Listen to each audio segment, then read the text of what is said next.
சிந்தனையை, உடல் நலத்தை சீர் அமைத்து உய்வித்த குருவே வாழ்க.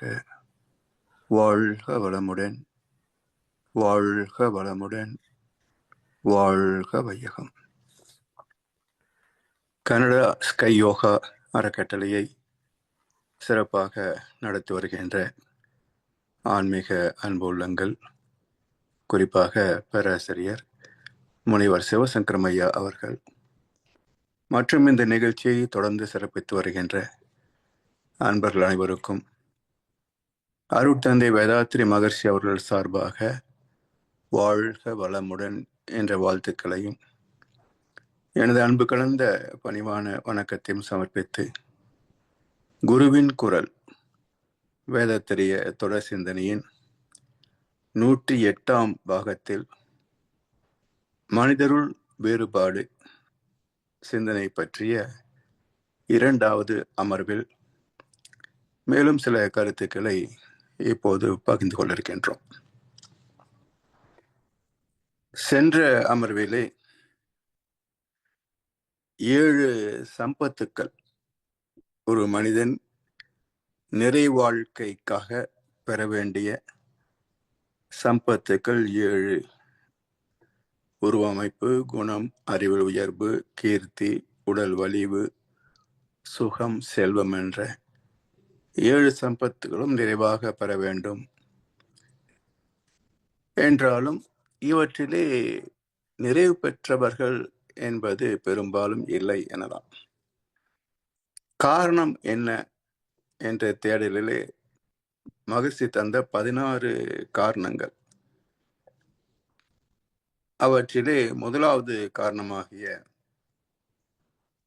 கருவமைப்பு பற்றி சிந்தித்து நிறைவு செய்திருந்தோம். அவற்றை தொடர்ந்து இப்போது 2வது காரணமாகிய உணவு முதல் மற்ற காரணங்களை ஆராய்வோம்.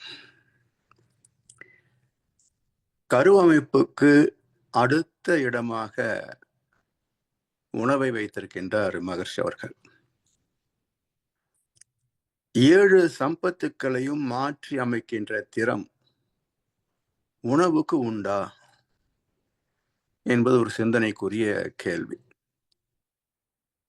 உணவு மலமாக மாறுகிறது, உடல் சக்தியாக மாறுகிறது என்பது எல்லோருக்கும் தெரியும். ஆனால் உணவு மனமாகவும் மாறும். உணவு மனமாக மாறும் என்பது சிந்தனையாளர்களுக்கு, ஆன்மீக சிந்தனையாளர்களுக்கு, சித்தர்கள், ஞானிய பெருமக்களுக்கு மட்டுமே தெரிந்த ஒரு உண்மை. நாம் உண்ணுகின்ற உணவு செரிமானம் ஆகி இறுதியிலே உயிர் சக்தியை பெறுகின்றோம். அதுக்கு இடைப்பட்ட பயணம்தான் ரசம், ரத்தம், சதை, கொழுப்பு, எலும்பு, மஜ்ஜை என்ற 6 தாதுக்களின் நிலை. இந்த 7வது தாதுவாக வித்து சக்தியிலிருந்து நாம் ஆற்றலை பெறுகின்றோம். இந்த உயிர் அலைகளிலிருந்து வருகின்ற காந்தலைகள், காந்தம் தானே அனுபவங்களை ஈர்த்து சுருக்கி இருப்பாக்கி காலத்தால் மலர்த்தியும் காட்டுகின்ற செயலை, இயக்கத்தை நடத்தி கொண்டிருக்கிறது.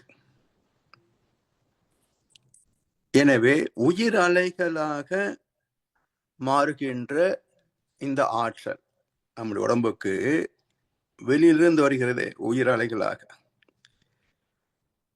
இதிலே பஞ்சபூதங்கள் அதிலிருந்தும் கிடைக்கிறது. அவை இணைந்த தாவரங்களிலிருந்து தான் பெரும்பகுதி சக்தியை பெறுகிறோம் என்பது எல்லோருக்கும் தெரிந்த விஷயம். ஆற்று, நெருப்பு, கோள்கள் இவற்றிலிருந்து வருகின்ற ஆற்றலிலே இயற்கை தன்மை உண்டே தவிர வேறு களங்கம் என்று சொல்வதற்கு எதுவுமே இல்லை. ஆனால் தாவரங்கள் முதல் அசைவ உணவு, பறவை விலங்குகளை கொன்று புசிக்கின்ற அசைவம் வரைக்கும்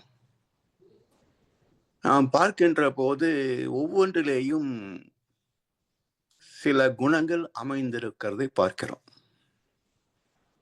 இப்போ தாவர உணவிலே கூட இதுல புரோட்டீன் இருக்கு, இதுல கார்போஹைட்ரேட்ஸ் அதிகம், இதுல வாயு தன்மை அதிகம் என்றெல்லாம் பிரிக்கிறோம் இல்லையா? நார்ச்சத்து, வாயு இப்படி எல்லாம். அது தாது அளவிலே, பௌதிக அளவிலே, ரசாயன அளவிலே போய்விடுகிறது. அதை அடுத்த ஜீவன்கள் வருகின்ற போதுதான் இவை எல்லாமே தன் உணவுக்காக இன்னொரு ஜீவனை கொன்று புசிக்கின்ற இயல்பில் உள்ளவை. அது மட்டுமல்ல, அவை ஜீவன்களாக உணர்கின்ற திறத்தோடு வாழ்பவையினால அவற்றிலே இன்ப துன்ப சுக துக்க உணர்வுகள் உண்டு. எந்த ஜீவன் எடுத்தாலும் பசி ஒரு துன்பம்தான். உணவு கிடைக்கின்ற போது, அதை புசிக்கின்ற போது ஏற்படக்கூடிய ஒரு நிறைவு. அது உயிர் போகிறது என்று சொன்னால் அது எந்த ஜீவனும் விரும்புவது இல்லையே. அதாவது வங்கிகளில் எல்லாம் விவசாய கடன் தருகின்ற போது ஆடு மாடுகளுக்கும் கடன் தருவார்கள். அப்போ ஒரு கிராமத்தில் ஒரு 50, 100, 200 ஆடுகளுக்கு மாடுகளுக்கு எல்லாம் மொத்தமாக கடன் விநியோகம் செய்கின்ற போது அந்த வங்கியின் டேக் காதில் ஒன்று மாட்டுவாங்க. மெட்டல் டேக், பித்தளையா தான் இருக்கும் பெரும்பாலும். அதை வெட்டரி டாக்டர் ஒருத்தர் வந்து காதில் ஒரு ஓட்டை போட்டு அந்த டேக் மாட்டுவார். அதை மாட்டுவதற்கு ஒரு கூண்டுக்குள்ள கொண்டு வந்து தான் மாட்டணும். ஏன்னா வசதிச்சாக்க டாக்டருக்கு வைத்தியம் பார்க்கணுமே. முதல் மாடு ரொம்ப சௌரியமா வந்துடும்.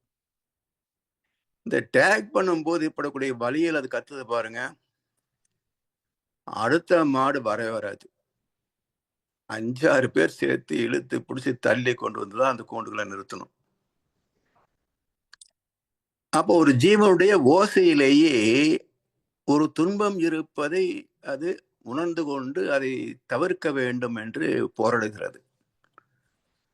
அப்படி இருக்கின்ற போது உயிர் கொலை நடக்கிறது என்று சொன்னால் எந்த ஜீவன் தான் அதை ஏற்றுக்கொள்ளும்?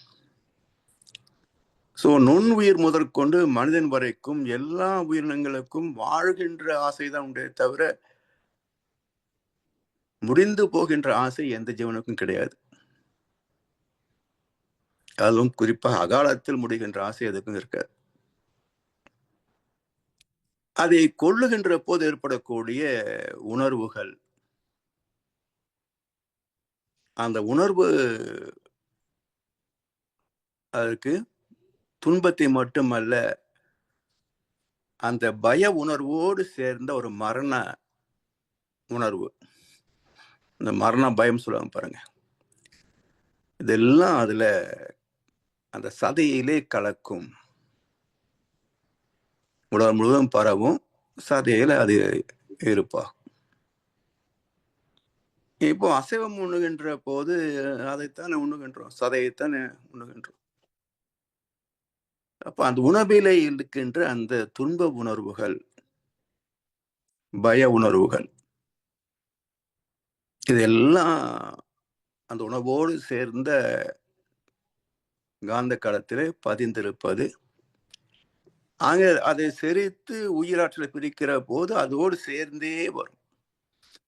பூவோடு சேர்ந்த நாரும் மணக்கும் என்று சொல்வது போல எந்த ஜீவனும் எந்த பொருளும் அதன் ரசாயனத்தன்மையோடு காந்த தன்மாற்றத்தோடு கலந்தே வரும். Pattern, precision, regularity will not change என்று விஞ்ஞானத்துறை சொல்லும். அப்படி எதுவுமே பிரித்து விட முடியாது அந்த பொருளோடு சேர்ந்த காந்த தன்மாற்றம்.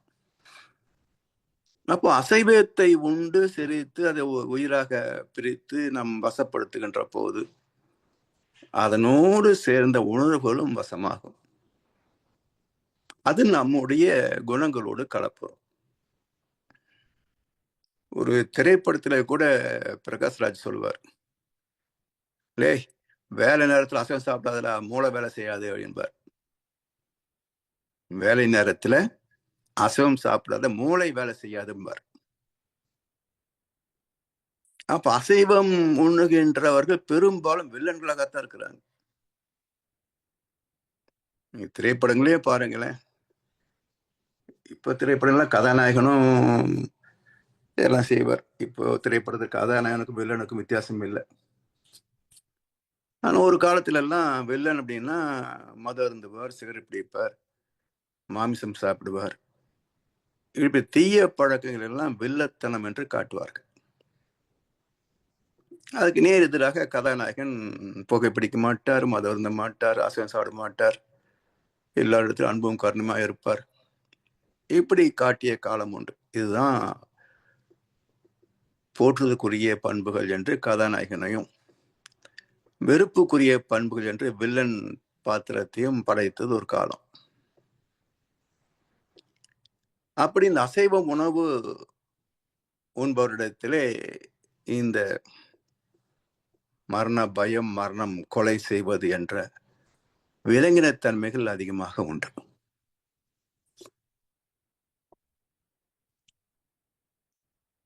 இதை குறிப்பா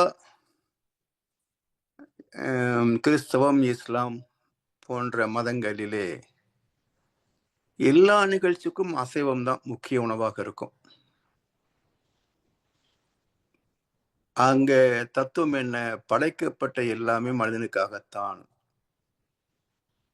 ஆனா அப்படி பைபிள் இருக்கிறதாக நான் வாசிக்கவில்லை. திருக்குறானிலையும் அப்படி ஒரு வசனம் இருப்பதாக நான் வாசிக்கவில்லை. அப்ப இது எங்கேயோ இடைச்செருகள் ஏற்படுத்தப்பட்டதாகத்தான் இருக்கணும். சரி, இப்ப நபிகள் என்ன சொல்றார் அப்படின்னா, அது அவர் வாழ்ந்த காலத்துல பாலைவனம். இன்றைக்கு பாலைவனத்துல கூட ட்ரிப் இரிகேஷன் சிஸ்டம் மூலமாக விவசாயத்தை கொண்டு வந்துட்டாங்க. அந்த காலத்துல அது வாய்ப்பு கிடையாது அல்லவா? அப்போ உணவுக்கு என்ன செய்வது? ஒட்டகப்பாலும் பேரிச்சம்பழமும் தான் அங்க கிடைக்கும். அதுவும் கிடைக்காத சமயத்தில் என்ன செய்ய முடியும்? அப்போ ஒரு கூட்டம் ஒரு 100, 200 பேர் வச்சுங்களேன். 200 பேருக்கு கோழி வெட்டினா 100 கோழி வெட்டணும். ஆடு வெட்டினா ஒரு நாளைக்கு 4 ஆடு வெட்டணும். ஆனா ஒரு ஒட்டகத்தை வெட்டினால் 200 பேருக்கு ஒரு வாரத்துக்கு உணவாகும். அப்ப ஒரு வாரத்துக்கு கோழி சாகும், ஆடு எவ்வளவு சாகும்னு கணக்கு பாருங்க. அப்ப ஏன் நபிகள் ஒட்டகத்தை மட்டுமே குறிப்பிட்டார் என்று சொன்னால், தவிர்க்க முடியாதது. உணவு இல்லாமல் உயிர் வாழ முடியாது. அப்ப தவிர்க்க முடியாதது. ஆனா எதை தவிர்க்கலாம்? உயிர் வதையை தவிர்க்கலாம். நூற்றுக்கணக்கான கோழிகள், ஆடுகள் கொள்வதை காட்டிலும் ஒரு ஒட்டகம் கொல்லப்பட்ட ஒரு உயிர் தானே. அப்ப அந்த ஒரு உயிர் கொல்லப்பட்டு 200 மனித உயிர்கள் காப்பாற்றப்படும். இது பகவத்கீதையிலும் இருக்கு இல்லையா? மகாபாரதம் இருக்கு. சரி, அதையும் யார் செய்யணும்? பிஸ்மில்லா செய்யப்பட்ட உணவுன்னு சொல்லுவாங்க, ஹலால் செய்யப்பட்ட உணவுன்றாங்க. யார் செய்யணும் என்றால் ஒரு ஞானி தான் அதை செய்யணும். விருப்பு வெறுப்பு அற்ற ஒரு ஞானி அந்த மந்திரங்களை சொல்லி, 6 அறிவு படைத்த எங்கள் உயிரை காத்துக் கொள்வதற்காக, இத்தனை பேருடைய உயிரை காத்துக் கொள்வதற்காக ஒரு 5 அறிவு ஜீவனை நாங்கள் கொன்று புசிக்கிறோம். இந்த பாவத்தை நீங்கள் மன்னித்தருள்வீர்களாக என்பதுதான் அந்த பிஸ்மில்லா மந்திரத்துடைய பொருள். இப்போ இந்த இலக்கணத்தின்படி இன்றைக்கு கொள்வது என்று சொன்னால் அந்த வேலையை யார் செய்ய முடியும் பார்? சாத்தியமே இல்லை. இன்றைக்கு அசைவம் தேவைதானா என்று ஒரு கேள்வி எழுப்புகின்ற போது அதுவும் தேவையில்லை. இப்போ இதை பற்றி பேசுபவர்கள் சொல்லுகின்ற நியாயவாதம் என்ன என்றால், தாவர உணவு மட்டுமே போதாது. இப்போ யூரோப்பியன் கண்ட்ரிஸ் எல்லாம் பனி பிரதேசங்கள், அங்கே எதுவுமே முளைக்காது. என்ன பண்றது? சீ ஃபுட், கடல் வாழ் ஜீவராசிகளை தான் உண்ண வேண்டி இருக்கிறது. அது மட்டும் இல்லை, அதெல்லாம் நாம் உண்ணவில்லை என்று சொன்னால் அதனுடைய எண்ணிக்கை பெருகி போயிடும், ஜனத்தொகை பெருகி போயிடும் என்று இப்படி ஒரு வாதத்தை வைப்பது உண்டு. ஆனா எப்படி சைவ உணவே அத்தனை மக்களுக்கும் போதுமானதாக இருக்கும் என்பது எல்லோருக்குமே ஒரு கேள்விக்குறிதான். இதற்கான தீர்வு என்ன, விடை என்ன என்றால், இப்ப நாம் உண்ணுகின்றோமே, எத்தனை வேலை? காலையில் பெட் காஃபி, அப்புறம் பிரேக்ஃபாஸ்ட்டு காஃபி, 11 மணிக்கு ஸ்நாக்ஸு காஃபி டீ, 1 மணிக்கு ஃபுல் லஞ்சு, 4 மணிக்கு மறுபடியும் ஸ்நாக்ஸு டீ காஃபி, 7 மணிக்கு லைட்டாக ஸ்நாக்ஸு, 8 மணிக்கு டின்னர், படுக்கும்போது 1 டம்ளர் பால். இவ்வளவு உயிர் சக்தி நமக்கு ஒரு நாளைக்கு தேவைதானா? இப்போ இங்கெல்லாம் உணவில் கலோரிஸ் போட்டு கொடுக்குறாங்க. இந்த உணவில் எவ்வளோ கலோரி எனர்ஜி இருக்கு அப்படின்னு போட்டுடுறாங்க. ஏவரேஜ் ஒரு மனிதனுடைய வாழ்க்கைக்கு எவ்வளவு தேவை? 2000 கலோரிஸ் என்னவோ சொல்றாங்க. இப்போ இந்த கலோரிஸுக்கான உணவு நம்ம உண்டால் போதும். ஆனா உண்ட உணவின் கலோரி கணக்கு பார்த்தீங்கன்னா 4000 கலோரி தரும் போல் இருக்கு. மிச்சமெல்லாம் என்ன ஆகும்? ஃபேட், கொழுப்ப மாதிரி தொப்பையா சேரும். அது போற கொலஸ்ட்ரால மாதிரி ரத்தத்தை அடைக்கும். அப்புறம் ஹார்ட் ப்ராப்ளம் வந்துருச்சு அப்படின்னா ஏன் வராதுன்றது தான் அதிசயம். வந்தது அதிசயம் இல்லை, ஏன் வரலன்றது தான் அதிசயம். அப்ப இயற்கை நீதிப்படி 2 வேளை உணவு தான் மனிதனுக்கு. 1 வேளை உண்பான் யோகி, 2 வேளை உண்பான் போகி, 3 வேளை உண்பான் ரோகி, 4 வேளை உண்பான் துரோகி என்று ஒரு சித்தர் பாடல் உண்டு. நீ நோய் வருவதற்கு ஒன்றும் பண்ண வேண்டாம், 3 வேளை சாப்பிட்டா போதுன்றாரு. நோயாளியாக விடலாம். ரோகினா நோயாளிகள். இப்ப நாம கண்ட நேரத்தை சாப்பிட்றோமே, இதுக்கு என்ன பேர் வைக்கிறது? எனவே இது மட்டும் இல்லை, இப்ப அமெரிக்கா போன்ற நாடுகளில் பார்த்தீங்கன்னா உணவை குப்பையில போடுறதுக்கு கொஞ்சம் கூட தயங்குவதே இல்லை. ஜஸ்ட் லைக் தட் தூக்கி குப்பையில போட்டுறான். இந்த கலாச்சாரத்துல அந்த உணவை உற்பத்தி செய்த விவசாயிகளுடைய உழைப்பை பற்றி யாருக்கும் போதிப்பது இல்லைன்னு நினைக்கிறேன். இங்க சுகாதாரம் என்ற பெயரால இங்க உணவு வீண் செய்வதை பார்த்தா நமக்கு அவ்வளவு கஷ்டமா இருக்கும். இதையெல்லாம் தவிர்த்துருங்க. இதே போல எத்தனை நாடுகள், இந்தியாவில் அப்படித்தான். ஒரு உணவகத்துல மட்டும் ஒரு நாளைக்கு 1.25 டன் கன்சூமர் வேஸ்டேஜ் அப்படின்ற அந்த நிறுவனம் ஒரு பத்திரிகையில செய்தி தந்திருந்தது. கன்சூமர் வேஸ்டேஜ் மட்டும் 1.25 டன் வாங்கி சாப்பிட முடியாம மிச்சம் வைக்கிறது, டேஸ்ட் பிடிக்கலன்னு மிச்சம் வைக்கிறது, இது மாதிரியான கொழுப்புத்தனங்கள் எல்லாம் 1.25 டன்.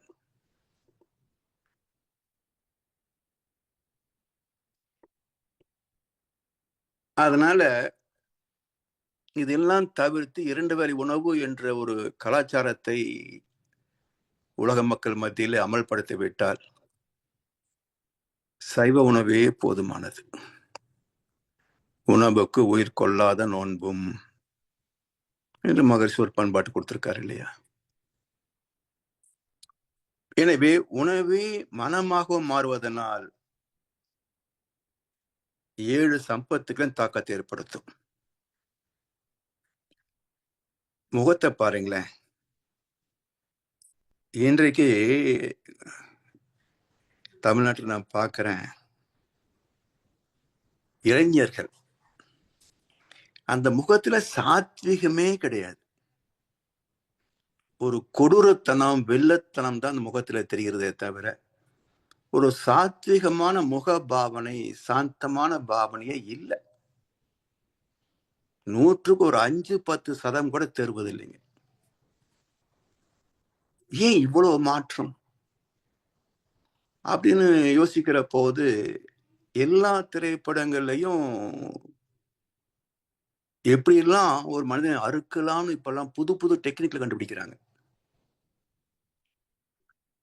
ஒரு மனிதனை கொல்லுவதுன்னா ஒரு காலத்துல நேருக்கு ஒத்து சண்டை போட்டுக்குவாங்க. அப்படிதான் எம்ஜிஆர் படத்துல எல்லாம் பார்த்திருக்கிறோம். இப்போ கதாநாயகன் 100, 200, 500 பேர் எல்லாம் சர்வசாதாரணமா அடிப்பாரு. அதை அடிச்சாலும் பரவாயில்ல. ஆனா அந்த கத்தியை வச்சுட்டு வெட்டுற சீன் இருக்கு பாருங்க, அது விதவிதமா செய்யறான். புதுசு புதுசா கண்டுபிடிச்சு செய்யறான். இந்த கொடூரத்தை எல்லாம் பார்க்கின்ற ஒரு பெண்ணுக்கு குழந்தை பிறந்தால், ஒரு ஆணுக்கு திருமணம் செய்து வைத்தால், அந்த ஜீன்ல இருந்து என்ன மாதிரியான குணங்கள் இங்க வரும், இந்த ஜீன்ல என்ன மாதிரியான குணங்கள் அதுல கலக்கும், இந்த ரெண்டும் கலந்து ஒரு புதிய ஒரு குழந்தை உருவானால் அதற்குள் எந்த மாதிரியான பதிவுகள் இருக்கும் யோசிச்சு பாருங்க.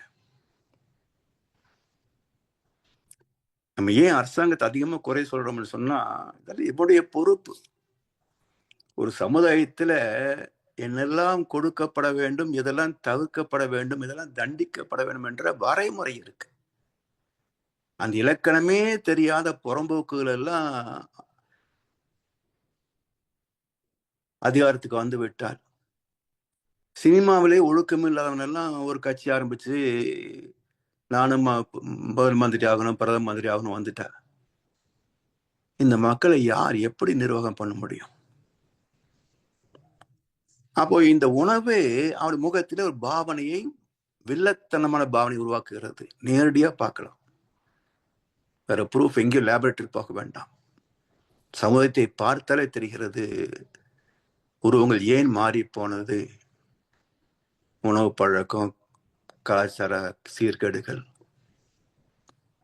குணங்கள் சொல்ல வேண்டாம். பொறுமை என்பதே இப்ப கிடையாதுங்க. நல்லதை சொன்ன பெருசு, உன் வேலையை பார்த்துட்டு போ. யாரும் தனக்கு அறிவுரை சொல்வதை யாரும் விரும்புவதில்லை. எல்லாரும் மத்தவனுக்கு அறிவுரை சொல்றதுக்கு தான் ரெடியா இருக்கிறாங்க. Indiscipline people teaching as discipline சொல்லுவாங்க. அது மாதிரி தரமற்றவர்கள் தரத்தை பற்றி பேசுவது என்பது இன்னைக்கு ஏற்றுக்கொள்ளப்பட்ட ஒரு கலாச்சாரம். ஒழுக்கத்தை பேசுறான், நல்ல கருத்தை சொன்னான். ஒரு அரசியல் கட்சியில போய் புரிந்துகிட்டு அவனை இந்திரன் சந்திரன் பாராட்டி பேசுறான். இதுவரைக்கும் பேசின தத்துவம் என்ன, இப்ப பேசுற வியாக்கியானம் என்ன? இவரை நம்பி இத்தனை நாள் ஆன்மீகத்திலே தர்மத்திலே நாட்டம் கொண்டிருந்த மக்களுடைய நிலைப்பாடு என்ன? அப்போ குணம், அறிவு, சிந்தனை அறிவு. இன்றைய கூட வாட்ஸ்அப்ல அருமையான ஒரு செய்தியை பார்த்தேன். இந்த தமிழ்நாட்டு மக்களே ஒரு வித்தியாசமான முட்டாள்கள் அப்படின்றார். ஏன்னா மற்ற ஊர்களை காட்டிலும் அதிக அளவிலே கோவில்கள் உள்ள ஒரு மாநிலம் தமிழ்நாடு. இந்து மக்கள் எண்ணிக்கையும் அதிகம். கோவில்களில் கூட்டமோ சொல்லி மாளாது. திருவிழாக்களோ ஏராளமான திருவிழாக்கள். ஆனா இந்து தர்மத்தை கேலி பேசினாலோ, அதை கெடுக்கின்ற வகையிலே சட்டங்கள் இயற்றினாலோ, கோவில் நிர்வாகத்தை மாற்றினாலோ, அது எதிர்த்து குரல் கொடுப்பவர் யாருமே கிடையாது. ஒரு காலத்தில் 4 மணிக்கு திறக்கப்பட்ட ஆலயங்கள் இன்று சாயந்தரம் காலையில 3 மணிக்கு திறக்கணும். அப்ப யாரும் திறக்கிறது இல்லை. எல்லாம் 6, 7 மணிக்கு வர்றாங்க. சாயந்தரம் 4 மணி இருந்து 5:30 ஆக்கிட்டாங்க. இது யாருடைய ரிக்வஸ்ட்ல 6, 5:30 பண்ணினீங்க? முதல்ல இருந்ததை விட இப்போ ஜனத்தொகை அதிகம். அப்படி இருக்க எப்படி மாத்துனீங்க? எதுக்கு மாத்துனீங்க? யாரும் கேட்கறதே இல்லை. மடாலயங்களும் சும்மா இருக்கிறாங்க, மதவாதிகளும் சும்மா இருக்கிறாங்க, மக்களும் சும்மா இருக்கிறாங்க. ஒரு வித்தியாசமான முட்டாள்கள் அப்படின்னு ஒருத்தர் அருமையா போட்டிருக்கிறார். பாராட்ட வேண்டிய கருத்தா தான் இருக்குது. கசப்பான உண்மைதான். அப்ப அறிவு எங்க இருக்கு? உடல் வலிவு, தெருவுக்கு ஒரு மருத்துவமனை, உணவகங்கள், மருந்து கடைகள், கேளிக்கை பப்பு ஹப்பு, இவ்வளவுதான் நாட்டில் இருக்க தவிர ஒரு ப்ரொடக்டிவ் இண்டஸ்ட்ரி, அதற்கான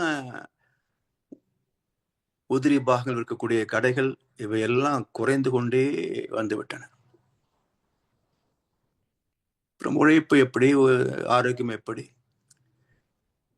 இதெல்லாம் இல்லாமல் செல்வத்தை மட்டுமே சேர்க்க வேண்டும் என்றால் திருட்டு கொள்ளையை தவிர வேற என்ன வழி சொல்லுங்க பார்ப்போம். அந்த பின்லாந்து இந்தியனை பார்த்தா எங்களுக்கு பயம்ன்றாங்க. பின்லாந்து மக்கள் இந்தியனை பார்த்தா எங்களுக்கு பயம்ன்றாங்க. ஏன் அப்படின்னா, திறமை இருந்து ஆசைப்பட்டா அவன் உழைத்து ஆசைகளை நிறைவேற்றிக் கொள்ளுவான். திறமை இல்லாதவன் கற்பனைகளை மட்டுமே வைத்திருந்தால் அவன் அடுத்தவனை திருடித்தான் ஏமாத்தித்தான் செய்தாகணும். அப்ப இது போல மக்களை பார்த்தா எங்களுக்கு பயமா இருக்குன்றாங்க. ஏன்னா அங்கெல்லாம் சிறிய நாடு, பின்லாந்து பெரிய நாடு இல்லை, மிகச்சிறிய நாடு. அங்க யாரும் தனியாக இடம் வாங்குறதுக்கு எல்லாம் இடம் இல்லை, எல்லாமே கவர்மெண்ட் லேண்ட். இருக்கலாம், சாகலாம், அவ்வளவுதான். நகை மீது யாருக்கும் ஈடுபாடு கிடையாது. அப்ப செல்வம் என்பதே அங்க மதிப்பு இல்லாத ஒரு பொருள். கார்ல போனா நீ காற்று மண்டலத்தை மாசுபடுத்துகிறாய் என்று மற்றவர் குறை சொல்லுவார்கள், பெருமை பாராட்ட மாட்டாங்க. அப்படி சில நாடுகள் இருக்கிற போது இப்போ இது மாதிரி இருந்தா எப்படி? எப்படியாவது செல்வத்தை சேர்க்கணும்னு பார்க்கிற போது நீதியாவது, நியாயமாவது, தர்மமாவது எல்லாம் அடிபட்டு போகுது. அப்போ ஒரு மனிதனுடைய உணவு பழக்கமே 7 சம்பத்துகளை மாற்ற வல்லது. அதனால்தான் வள்ளுவர் என்ன சொல்றாருங்க,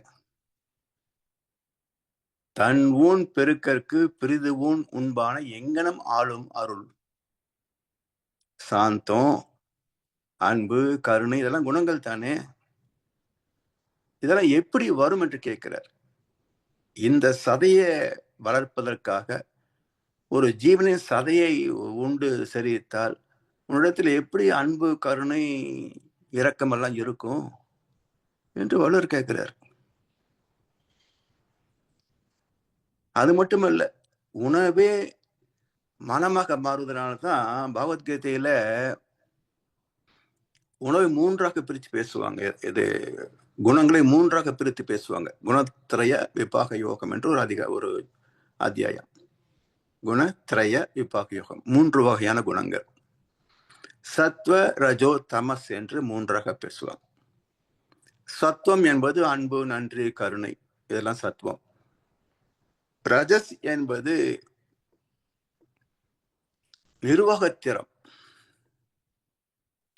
உழைப்பு, உற்பத்தி திறம், அதற்கான அறிவு, ஆராய்ச்சி அறிவு, விஞ்ஞான அறிவு, நிர்வாக அறிவு, இதெல்லாம் ரஜஸ்.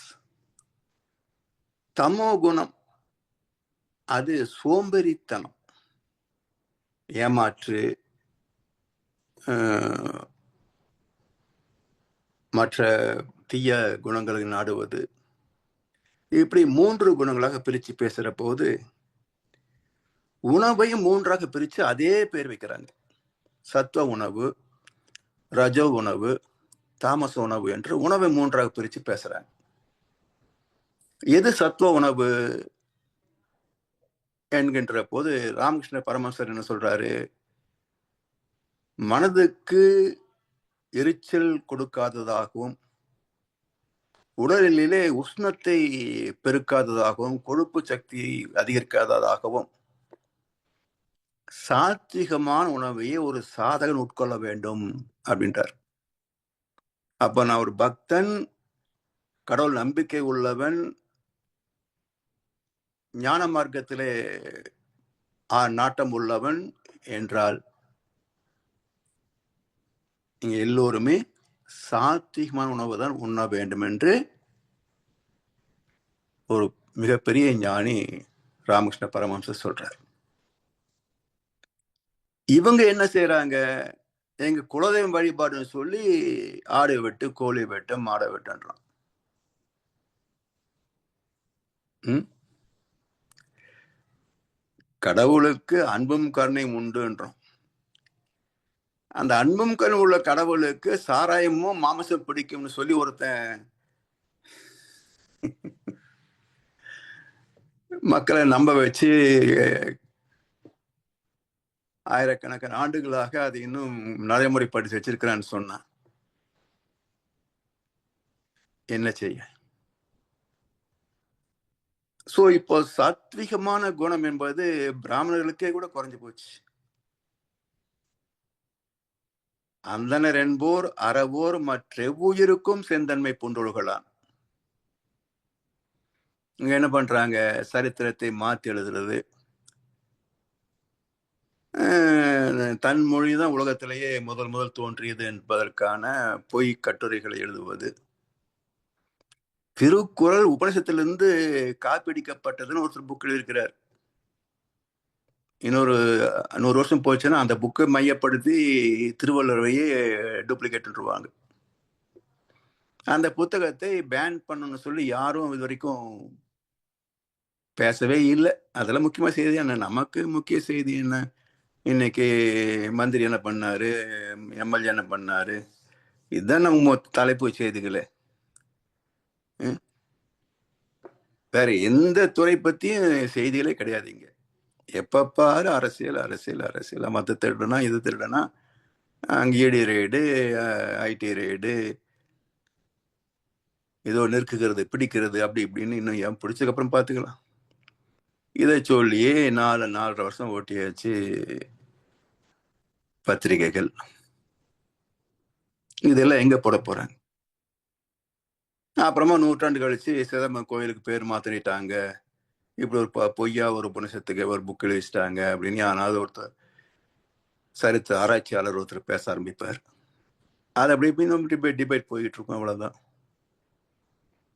இப்படி இது எதுக்காக இதை செய்யணும்? எல்லாரும் ஒரே மூலத்துல இருந்து வந்தோம், எல்லாரும் ஒரு காலத்துல வாழ்க போறோம் சாக போறோம், அவ்வளவுதான். என்ன சரித்திரமிங்க? எதுவா இருந்தா என்ன? நூற்றாண்டுக்கு முன்னாடி இருந்தவங்க யாரும் இப்ப கிடையாது, இப்ப இருக்கிற யாரும் அடுத்த நூற்றாண்டு இருக்க போறது இல்லை. இல்ல என்ன பெருமை இருக்கு? என்னுடைய பெருமை, என்னுடைய கல்ச்சர், என்னுடைய இது.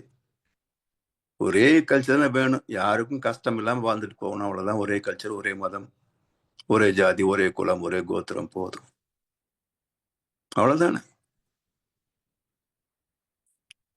எனவே இந்த 3 குணங்களிலே சத்தம் கிட்டத்தட்ட இல்லாம போச்சு.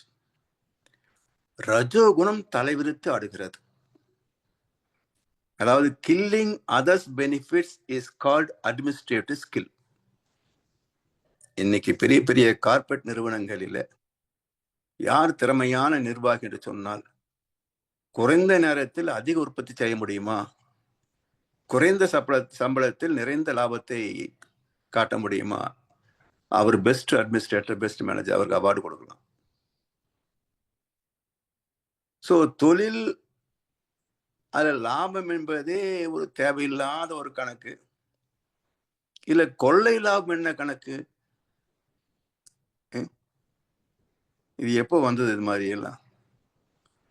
ஒரு காலத்துல எல்லாம் எனக்கு தெரிந்து தொழில் செய்யறவங்க அப்படியே செய்துட்டு இருப்பாங்க. வீடு கட்டுறது கூட ஒரு ஊருக்கு யாரோ ஒருத்தர் வீடு கட்டுவாங்க, ஏதோ எல்லாம் குடிசையில அங்கங்க இருந்துட்டு போயிட்டு இருப்பாங்க.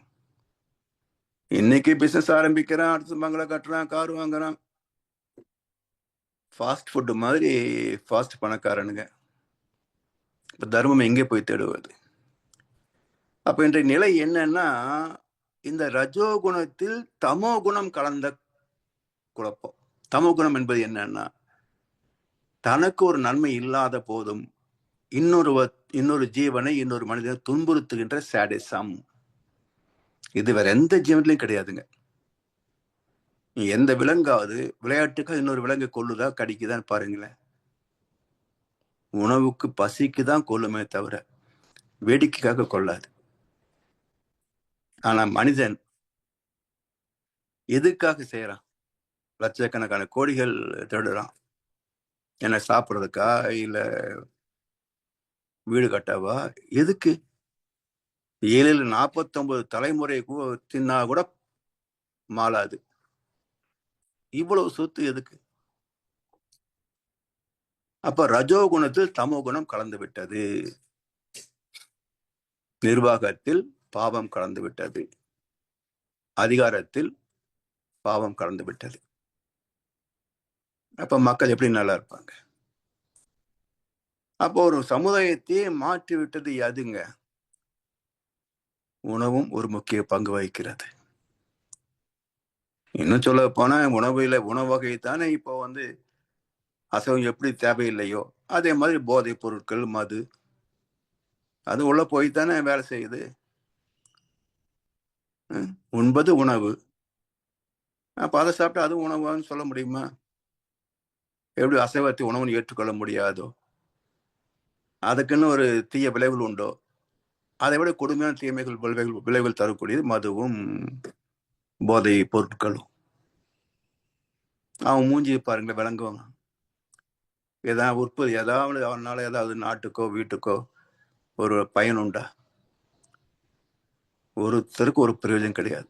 இவன் பிறந்ததே ஒரு பாவம். சீக்கிரம் செத்தா புண்ணியம். இப்படி மாற்றியது யாரு? அரசாங்கமே போதைப் பொருள் விற்குது, மது கடை திறந்து வச்சுக்கிட்டு 50,000 கோடிக்கு மது விற்குது. இதெல்லாம் தவறு என்று பேசுவதற்கு கூட நாதி இல்லை. இப்ப எத்தனை சம்பத்துகள், எத்தனை மாற்றங்கள், எத்தனை ஏற்றத்தாழ்வுகள். எனவே சத்துவ உணவு என்றால் எளிதில் செரிக்கக்கூடியது, மனதுக்கு அமைதியை, சாந்தத்தை, இரக்கத்தை, அன்பு, கருணையை தர வல்லது. அதாவது கண்கள் இருப்பது முகத்துக்கு அழகு. கண்கள் இருப்பது முகத்துக்கு அழகு. கருணை இருப்பது கண்களுக்கு அழகு என்பார் வள்ளுவர்.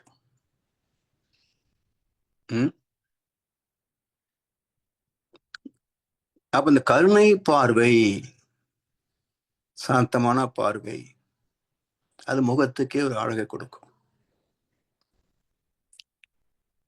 இதெல்லாம் இல்லாமல் போனது காரணம் என்ன என்றால் 16 காரணங்களிலே மற்ற 15 காரணங்கள் சேர்ந்து ஒரு தொகுப்பானதுதான் கருவமைப்பு என்ற முதல் காரணம்.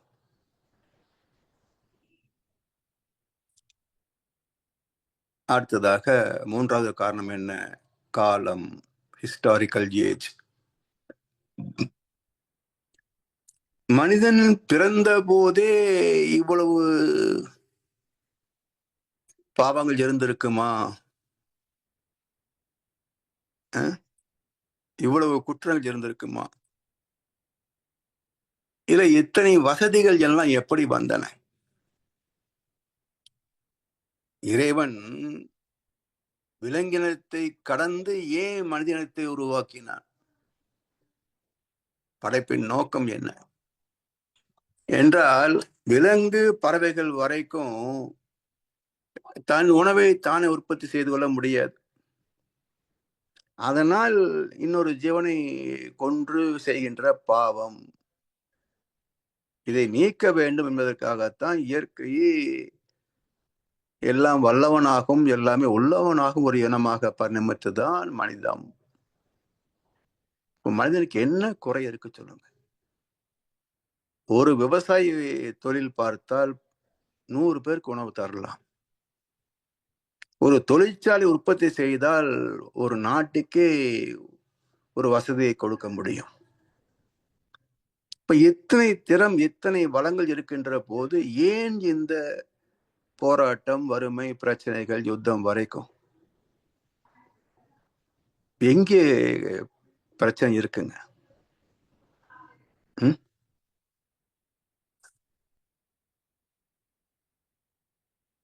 அறிவின் பற்றாக்குறைதான். அப்ப அறிவு தெளிவு பெறக்கூடிய வகையிலே ஆன்மீகம் என்பது தனித்து கிடையாதுங்க. லௌகிகமும் சேர்ந்ததுதான் ஆன்மீகம். அறத்தாற்றின் இல்வாழ்க்கையாற்றின் புறத்தாற்றின் போய் பெறுவது எவன்? ரெண்டும் சேர்ந்ததுதான் வாழ்க்கை. தனித்தனி கிடையாதுங்க. அறமும் இருக்கு. அதான் அறம்னாங்க. இல்லறம். அப்ப இல்லத்திலேயே அறம் பின்பற்றப்பட என்பதனால தான் வாழ்க்கையே ஆன்மீகம் சார்ந்ததுதான். லௌகிகம் தனி, ஆன்மீகம் தனி கிடையாது. எனவே காலங்கள் மாறுகின்ற போது அறிவு திறம், சிந்தனை திறம் மாறுகிறது, மேன்மை பெறுகிறது. அறிவின் வளர்ச்சி தான். பரிணாமமே தி ஜர்னி ஆஃப் கான்சியஸ்னஸ். அறிவின் பயணம் தானே பரிணாமம். அப்ப அறிவு எது வரைக்கும் பயணிக்கும்? தன் முழுமையை அடைகின்ற வரைக்கும் பயணிக்கும். அப்ப அறிவு முழுமை பெறாமல் பகுத்தறிவாகவே பின்னப்பட்டு நின்றால் அது எப்படி முற்றறிவாக முழுமை பெற முடியும்? அப்போ காலங்கள் மாறினாலும் கற்காலம், நெருப்பு காலம், உலோக காலம், கணினி காலம், இன்றைக்கு ஆர்டிபிஷியல் இன்டெலிஜென்ஸ் காலம். இதுல என்னென்ன குளறுபடிகள் வருமோ தெரியாது. எது உண்மை எது பொய் என்று கண்டுபிடிக்க முடியாது. அந்த அளவுக்கு எதையுமே தரம் மாற்ற முடியும் இந்த செயற்கை அறிவுள்ள ஒரு இயந்திர மனிதன்.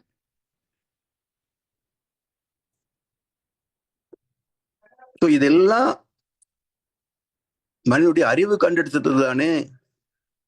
இப்போ ஆர்டிபிஷியல் இன்டெலிஜென்ஸ் வந்து இத்தனை சிறப்புகள் பேசினாலும் கண்டெடுத்தது மனித மூளை தான். அது ஏதாவது குறை என்றால் அதை சீர் செய்வது மனித மூளை தான். அப்போ அது பெரியதா, கண்டெடுத்த இது பெரியதா என்றால் அவருடைய ஸ்டோரேஜ் மெமரி பவர் அவ்வளவுதானே தவிர வேற எதுவுமே இல்லை. அத்தனை ஸ்டோரேஜையும் மனித மூளையிலேயே வைக்க முடியும். ஏன்னா சயின்ஸ் என்ன சொல்லுது, 10% 12% தான் மூளையே வேலை செய்யுது. பாக்கி 85% வெட்டிக்கு சுமந்துட்டு இருக்கிறோன்றாங்க சயின்டிஸ்ட். அப்ப அந்த மூளையை முழுவதும் பயன்படுத்தினால் ஏஐ தேவையில்லையே.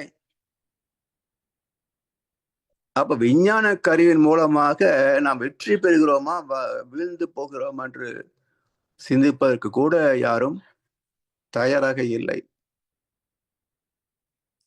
அப்போ இதெல்லாம் சீர்படுத்தக்கூடிய வகையிலே காலங்கள் மாறிக்கொண்டே போகின்றன. எனவே அறிவுபூர்வமாக சிந்தனை செய்து மக்கள் நன்மைக்கு என்று பயன்படுத்தி கொள்ளணும். அதுதான் ஹிஸ்டாரிக்கல் ஏஜ், காலத்தின் வளர்ச்சி.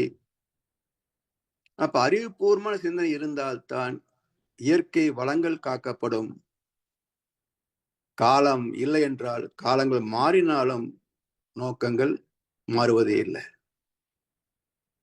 எனவே ஓசோ சொல்லுவார், not only your knowledge grows, your idiotism also grows along with என்பார். Not only your knowledge grows, your idiotism also grows along with. எப்படின்னா, இப்போ ஒரு விவசாயி நெல்லுக்கு விதை எடுக்கிறார், நெற்பயிர் வளர்கிறது. ஒரு நாள் அதுல களை பயிரை பார்க்கிற போது விவசாயிக்கு ஆச்சரியம், இதுக்கு யார் விதை போட்டது? நான் நெல்லுக்கு விதை போட்டேன், களைக்கு யார் விதை போட்டது? சரி, இந்த களை என்ன செய்கிறது என்றால், இது புதராக வளர்ந்து நெற்பயிரை நெருக்கி போடுகிறது. நெற்பயிருக்கு உற்பத்தி குறைஞ்சு போகிறது, சத்துக்கள் அதுக்கு கிடைக்கிறது இல்லை. இப்போ ஆராய்ச்சி என்ன சொல்கிறது? விவசாயி நெல்லுக்குத்தான் விதையிட்டார், களைக்கு விதையிடவில்லை. பிறகு எப்படி முளைத்தது விதை இல்லாமல் என்றால், நெற்பயிரே தனக்கு துணையாக களை உருவாக்கியது என்றார். நெற்பயிரே களை செடியை உருவாக்குகிறது. நோக்கம் என்ன என்றால், தன்னை எதிர்ப்பதற்கு பூச்சிகள் வரும், அந்த பூச்சிகள் வந்து தன்னை தாக்கிவிடும் என்பதற்காக அது களை செடிகளை உருவாக்கி விடுகிறது. அந்த களை செடிகள் பூச்சிகள் அது சாப்பிட்டுடும், நெற்பயிரை பாதுகாத்துக்கும். ஆனா இப்போ களை செடி என்ன பண்ணுச்சு, தான் வளர்ந்தது. இது எப்படி இருக்குன்னா, எல்லா சிக்கல்களும் தீர்ந்து ஒரு நிறைவான வாழ்க்கை வாழ்வதற்காகத்தான் இயற்கை மனிதனாக மனமாக வெளிப்பட்டது. இப்ப மனம் என்ன செய்தது என்றால், மனம் பூதகாரமாக வளர்ந்து அறிவை நெருக்கி போட்டு விட்டது. இப்ப அறிவு இருக்கா இல்லையா? மனம்தான் ஆட்டம் போடுகிறது. எப்படி விதை நெல்லுக்கு போட்ட விதையிலே முளைத்த களை செடி நெற்பயிரை அழித்ததோ, அதே போல அறிவிலிருந்து வந்த மனம் அறிவை அழித்து விடுகிறது. கொஞ்சம் அறிவு இருக்கான்னு கேட்டா எங்க காட்டுறது? எனவே காலங்கள் மாறினாலும் அறிவின் வளர்ச்சி என்பது திசை மாறி போனது. அதனால் சாத்விகமாக இருக்க வேண்டிய ஒரு வாழ்க்கை, சாத்விகமாக இருக்க வேண்டிய ஒரு முக பாவனை இன்றைக்கு விகாரப்படுத்தி விடுகிறது. எவ்வளவுதான் அழகான முகம் என்றாலும் கோபம் வந்தால் கண்ணாடியை பாருங்களேன், முகம் எப்படி இருக்குன்னு. அழகாவா இருக்கும். ஓசு சொல்லுவார், கோபம் வரும்போது உடனே கண்ணாடியை பாருங்க என்பார். அப்போ முக பாவனை உருவம் மாறுகிறது, குணங்கள் மாறுகிறது, காலத்துக்கு தகுந்தாற் போல குணங்கள் மாறுகிறது. இன்றைக்கும் பார்த்தீங்கன்னா கிராமப்புறங்களில் இருக்கின்ற நிம்மதி நகர்ப்புறங்களிலே இல்லை. காரணம் என்ன? ஒரு முறை அகத்தாய்வு பயிற்சி நடத்துறதுக்கு ஒரு கிராமத்துக்கு அழைச்சு போனாங்க. அங்க ஒரு பண்ணையார் வீட்டுல வகுப்பு. வந்த மக்கள் எல்லாம் விவசாயிகள். அந்த ஊர்ல டிவியும் கிடையாது. காலையில இருந்து சூரியன் மறையும் வரைக்கும் விவசாயம் பார்க்கறாங்க. வந்து ஓய்வா சாப்பிட்டுட்டு ஓய்வா உட்கார்றாங்க. இவங்களுக்கு போய் என்ன அகத்தாய்வு நடத்துறது சொல்லுங்க? இவங்களால யாருக்கு என்ன கெடுதல்? அவங்க என்ன ஆசையும் கிடையாது, எந்த கோபதாமும் கிடையாது, எந்த பொறாமையும் வெறுப்பும் கிடையாது. நான் சொன்னேன், இவங்களுக்கு எதுக்கு அகத்தாய்வு? இவங்களே நம்ம எதை அடைய வேண்டும் என்று பேசிக்கொண்டு இருக்கிறோம், அவங்க இப்பதான் வாழ்ந்துட்டு இருக்கிறோம். ஆசையே கிடையாது. இவங்ககிட்ட எப்படி ஆசை சிரமத்தை பத்தி பேச சொல்ல போறீங்க? ஆசை இருந்தா தானே கோபம் வரும். இது போல நகர்ப்புறங்களில் தேவைகள் அதிகமாக எதிர்பார்ப்புகள் அதிகமாகத்தான் தேவையும் எதிர்பார்ப்பும் ஆசையின் பரிமாணங்கள். ஆசையை நிறைவு பெறவில்லை என்றால் கோபம் வரும், கவலை வரும், எல்லாமே வரும். முகபாவனை மாறும், குணம் மாறுகிறது, சிந்தனை திறம் மாறுகிறது. அதாவது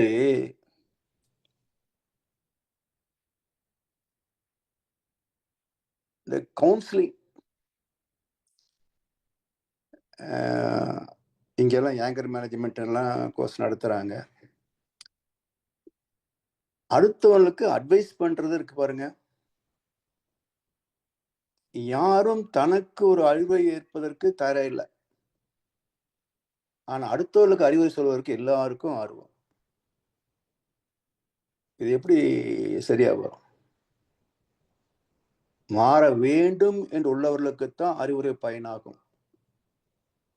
ஐ ஆம் பர்ஃபெக்ட்லி ஆல்ரைட் சொல்லக்கூடிய இடத்துல அறிவுரை பயனாகாது.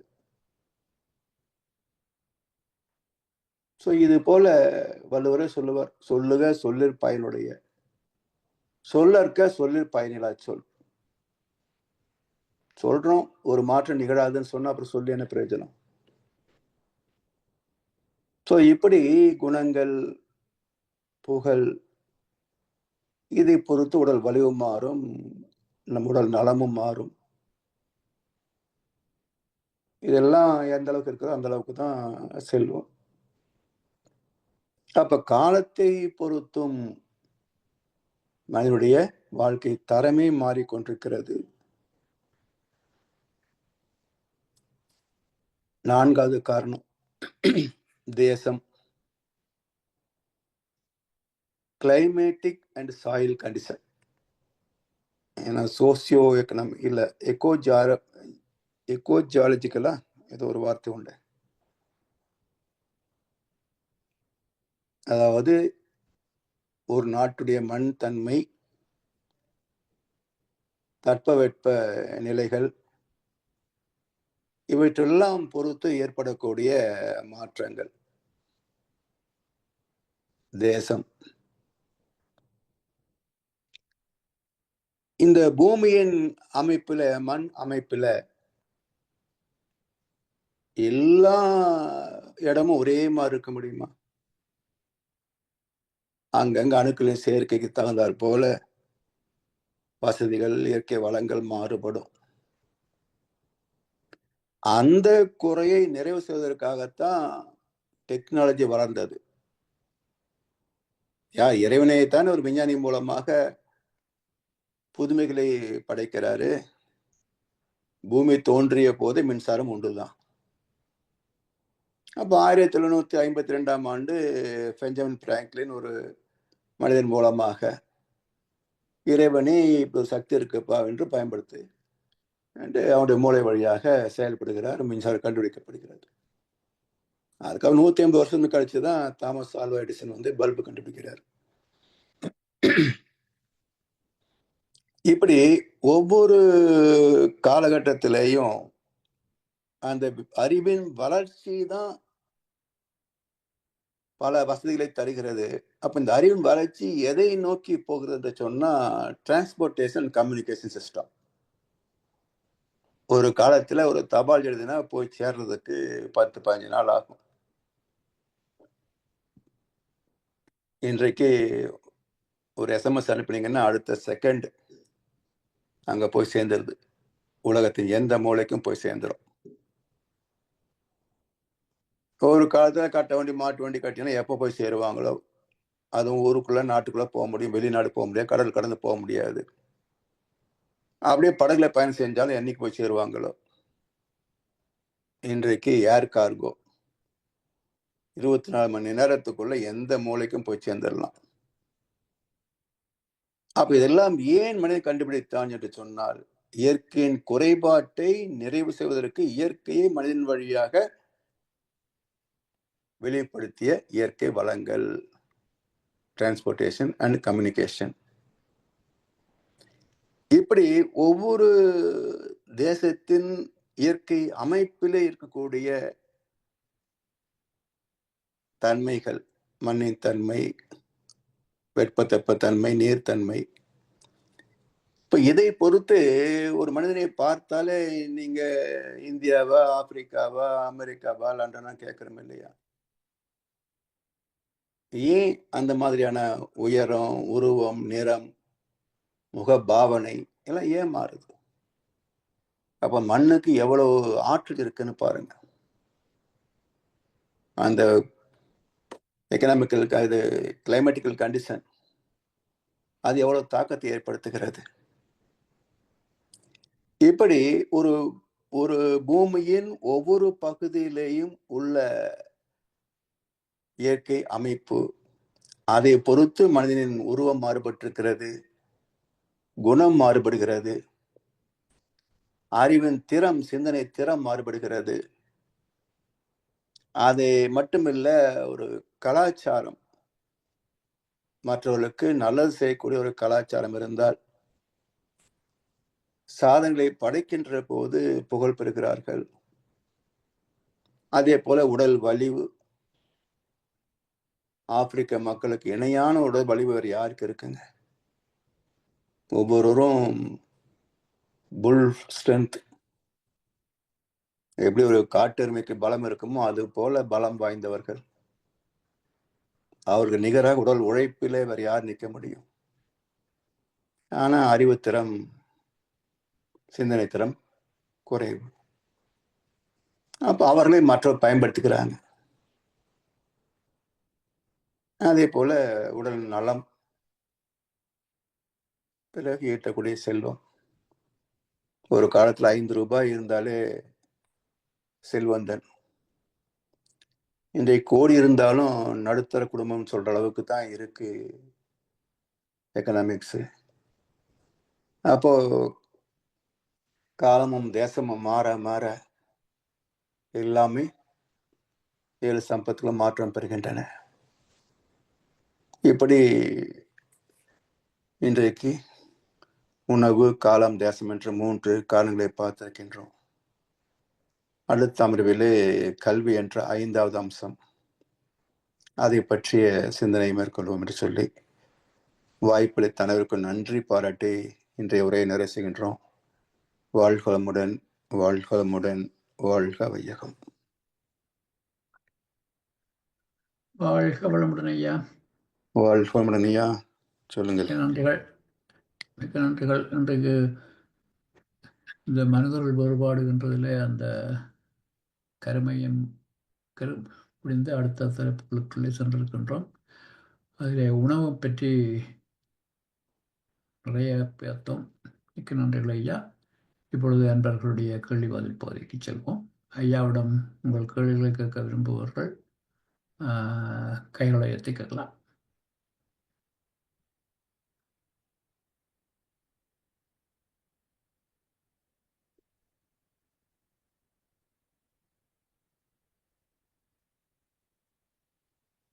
ஐயா, நான் ஆரம்பித்து வைக்கிறேன்.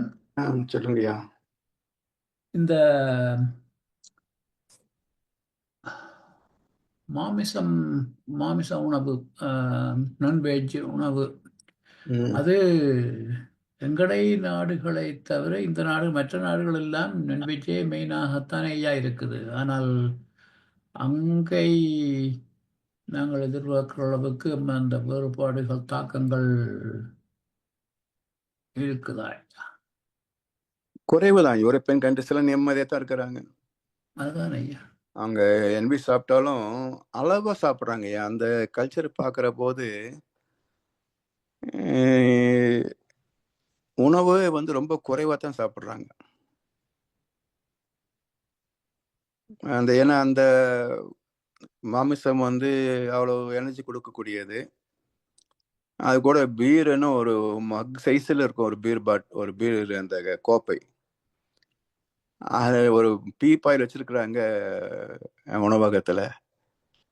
ஏதோ மினிமம் சார்ஜ் பண்ணுவாங்க போல, அவங்கள போய் அதில் ஃபில் பண்ணிக்கிறாங்க அந்த கோப்பையில். அப்போ அந்த மாமிசமும் இந்த பீரும் தான் சாப்பிட்றாங்க. ஒரு சின்ன கேக் அளவு தான் சாப்பிட்றாங்க. ஸோ அது அவங்களுக்கு போதுமான எனர்ஜியை கொடுக்குது. ரெண்டாவது, இப்போ இங்கிருந்து எக்ஸ்போர்ட் பண்ணுற அளவுக்கு உணவுப் பொருள் இப்போல்லாம் எவ்வளோ கிடைக்கிது. பட் இருந்தாலும் மெயின் ஆஸ்பெக்ட் அவங்க சீ ஃபுட்டெல்லாம் இருக்கிறாங்க. அது இன்னொரு முக்கியமான காரணம் என்னென்னா, தின்னு பழகிட்டாங்க, அதை விட முடியறது இல்லை. அது இல்லாமல் சுவை அது கொஞ்சம் மசாலாலாம் சேர்க்கறதுனால கொஞ்சம் சுவை கூடுதலாக இருக்கும். அதனால் எல்லா நாட்டிலையும் அசைவம் ஒரு என்ன சொல்லி, இன்னைக்கு இந்தியாவிலலாம் பார்த்தீங்கன்னா அசைவம் அதிகமான அளவுக்கு போகுதுங்க. இருக்கிற கோழி ஆடுலாம் பத்தாததுனால இப்போ விலைவாசியெல்லாம் பார்த்தீங்கன்னா 1000 ரூபாய் 800 ரூபான்னு அந்த அளவுக்குலாம் போயிடுச்சு. ஸோ அந்த அளவுக்கு மக்கள் மத்தியில் அசைவத்துக்கான ஒரு என்ன சொல்றது, வாழ மக்கள் இருக்கிற போது எல்லாமே நடக்கும். ஆனால் இயற்கை நீதிப்படி இது போதுமானது. இப்போ 2 வேளை உணவுன்னு வச்சிங்கன்னா இருக்கிற வளங்கள் 820 கோடி மக்களுக்கும் போதுமானது தான். இதெல்லாம் மக்களுக்கு கற்பித்து ஒழுக்கத்தை நிலைநாட்ட வேண்டிய கடமை முக்கியமான பங்கு அரசாங்கத்துக்கு தான் உண்டு. ஏன்னா சுதந்திரம் கொடுத்தீங்கன்னா எல்லாம் அப்படித்தான் இருப்பாங்க. அப்போ ஓரளவுக்காவது அவங்க மனதில் ஒரு கட்டுப்பாடு விதிக்கணும். எந்த காலத்திலும் எல்லா மக்களும் அறிவாளிகளாக வாழ்ந்ததாக சரித்திரமே கிடையாது. அப்போ ஒரு காலத்துல மக்கள் நல்லா இருந்தாங்க அப்படின்னா, அன்னைக்கு வந்து ஆட்சி திறம் வந்து இவங்களெல்லாம் நிலுவைக்கூடிய அளவுக்கு இருந்ததுன்றதுதான் அர்த்தமே தவிர, மக்கள் எல்லாம் நல்லவங்களா இருந்தாங்கன்னு சொல்ல முடியாது. அதிகாரத்துக்கு கட்டுப்பட்டு தானே மக்கள் வாழ்றாங்க. ஸோ அதனாலதான் அரசியல் அமைப்பு வந்து ஒரு மனிதனுடைய வாழ்க்கை மிக பெரும் அளவில் தாக்கத்தை ஏற்படுத்தும். அதனாலதான் நல்லவங்க அரசியலுக்கு வந்ததுன்னா நாடு நல்லா இருக்கும். அறிவுகட்டவங்களும் படிக்காதவங்களும் சிந்தனை இல்லாதவர்களும் மக்கள் நலம் விரும்பாதவர்களும் எல்லாம் ஆட்சிக்கு வந்துட்டாங்கன்னா சுயநலம் மட்டும்தான் இருக்கும். அதுக்கு தகுந்த மாதிரி மக்களும் வந்து அதுக்கு சிந்திக்காம கேள்வி கேட்காம இருந்தாங்கன்னாக்க அப்புறம் அது என்ன பண்றதுங்க, இவங்களோட பிரிட்டிஷ் அரசாங்கமே பரவாயில்லன்னு நினைக்கிற அளவுக்கு இருக்கு.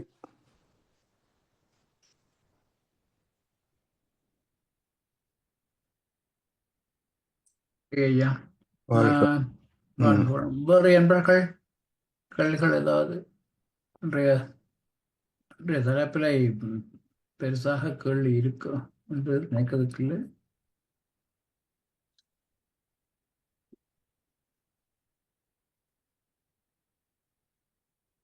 இல்லை ஐயா, கேள்விகள் இல்லை, நிறைய செய்துள்ளோம். நிறைவு செய்வோம் ஐயா.